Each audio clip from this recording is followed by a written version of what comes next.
We've all heard the phrase, practice makes perfect, but really, practice makes permanent. And the unspoken question is, how do we know if we're doing something right? How do we know that we're not putting a ton of time and effort into practicing something that ultimately is making bad habits permanent? Today I'm at my good friend Greg Pennington's wood shop, and I figured while I was here I would do him a little favor. For all the Windsor chairs that Greg builds, as well as all the classes that he teaches, he has to turn thousands and thousands of chair parts every year.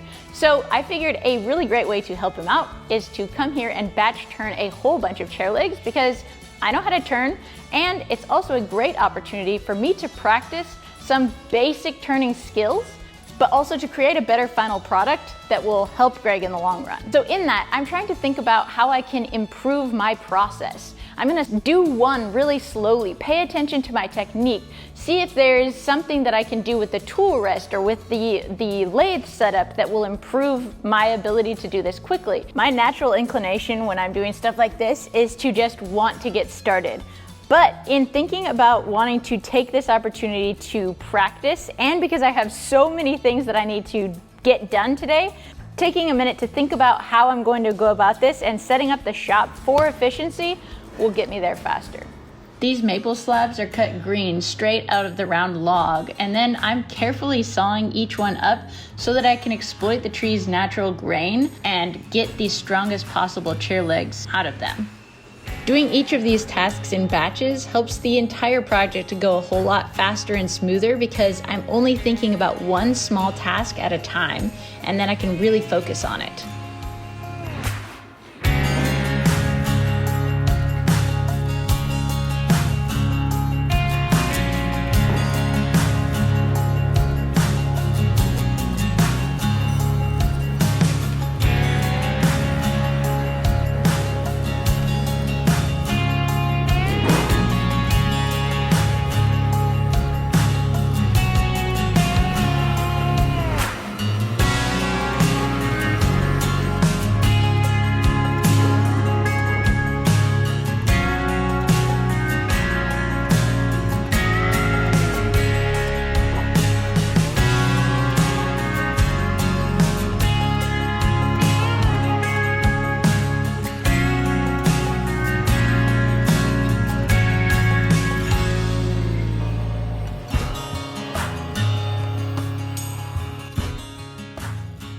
Even though I've done a lot of turning, and this is a pretty basic and extremely repetitive task, I'm actually going to try some things that I haven't tried before to see if I can improve my time, to see if I can improve my efficiency, but ultimately so that I can improve the quality of the things that I'm doing. I want as few body movements as possible. I have prepped all the stock here. I have paste wax handy here. I have my tools sharp.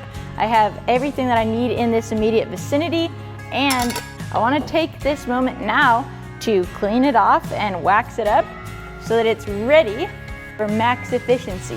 I've moved all of these other tools out of the way so I don't accidentally grab them. I've got my turning tool and my backup turning tool sharp and ready, and then most importantly, I've got my stopwatch at the ready. Not because I'm trying to rush through this, but because I want to see how long it's taking me and try to improve upon that time. Let's make some shavings.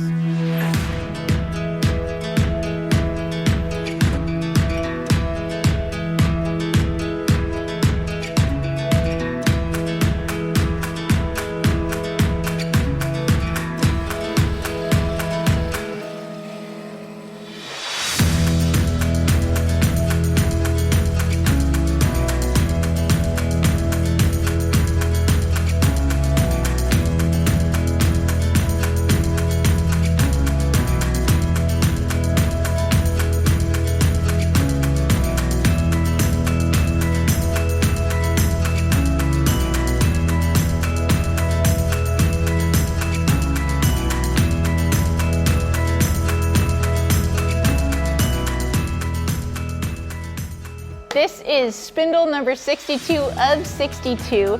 At this point, it's been about 2.5 hours, so just over 2 minutes per spindle.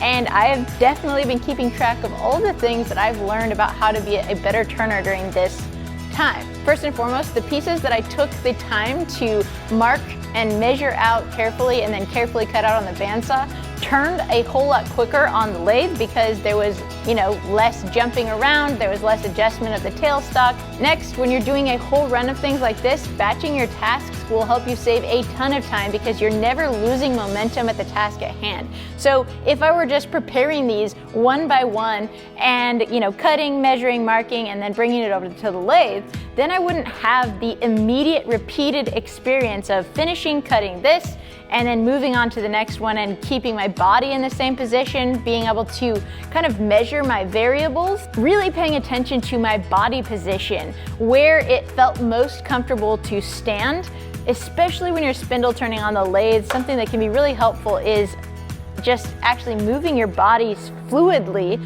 so that you can get a fluid cut. Because if you have to go here and then you stop and move your body, A, you're gonna add a whole bunch more time, but B, you are also going to have a harder time keeping your lines nice and smooth. So that was another thing that I learned, is how to really watch the far side of my line. I think a lot of people when they're first starting turning are really watching the tip of their tool here, but really what you should be watching is this outer edge, because that's going to give you basically a shadow line of where your high and low points are. Also, because I was turning for an extended period of time, I really wanted to pay attention to what was happening with my body. So I wanted to be careful not to grip my tool too tightly, because that would introduce stress into my elbow and, fatigue into my hand. Having that relaxed position, finding where the tool rests comfortably on my hip, also gives me a whole lot more control up at the tip of the gouge here. What we want to do when we're turning is we want to ride that bevel here. Really, you could almost do this whole job one-handed if you were riding the bevel and kind of gliding the way your body should glide when it comes to the turning process.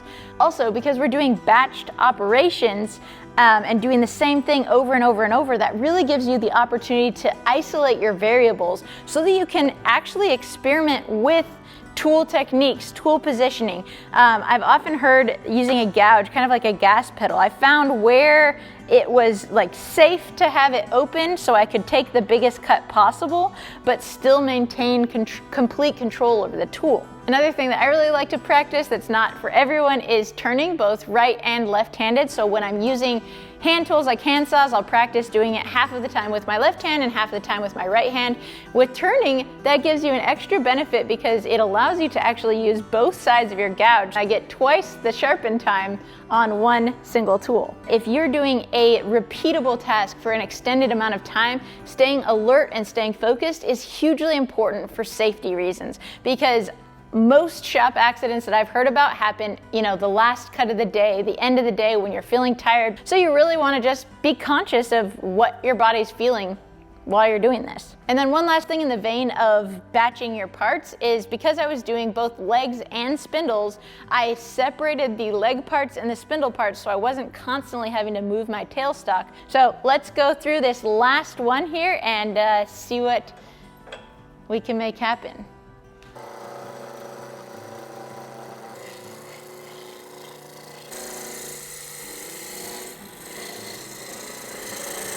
And you heard in the middle there where the sound changed, where I knew it was perfectly round because there was no chatter left.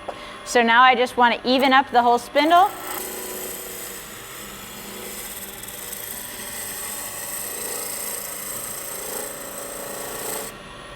Ooh, it's so tempting to not just turn this into a toothpick right now. Having spent this amount of time here, I can tell that where I'm bouncing around right here is because the tool rest needs to get re-waxed. My tool is actually catching on the back of the tool rest right there, which is making me have an inconsistent cut. Those are the kind of little nuances that you really start to pick up when you do something like this over and over and over 62 times. So I'm really pleased that I've spent an afternoon on a task that I really care about improving at. I'm getting better at my turning. I'm getting better at turning. I want to get better at turning. Another thing I practice a lot is the mandolin. And whether you're practicing wood turning or practicing to learn an instrument, the basic principles are all the same. If you enjoyed the wood turning aspect of this video, you may also enjoy watching me build this mandolin, something that I documented on my Squarespace website.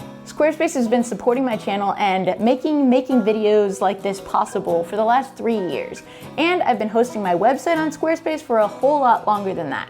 Squarespace is a fantastic platform for people like me who aren't super tech savvy, where we can drag and drop whatever we want to put online for the public to see.